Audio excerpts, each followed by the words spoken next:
जों दिनै रंजानायनि सान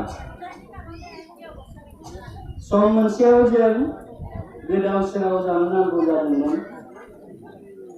मरिगाव जिल्लायाव बर' हारिमायारि सानथौआ गाहायै 1980 मायथाइयाव फैदोंमोन, जेब्ला बर' बिजों बर' माध्यम फरायसालि गायसननानै बर' थुनलाइ आफादखौ गायसनदोंमोन।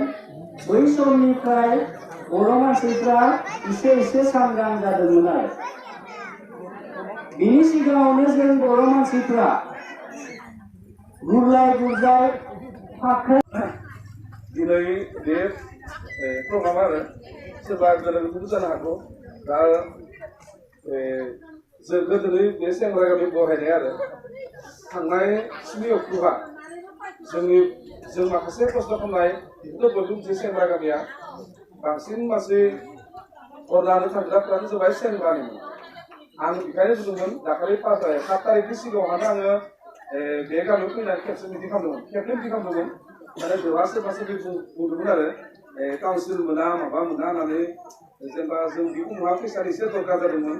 बेनिखायनो जोङो गामि प्रत्येक गामियावहा जों एसे एला फैसा खांदोंमोन होननानै, जायनि थाखाय बेहा जोंहा माखासे लाख थाखा नांगौ जादोंमोन।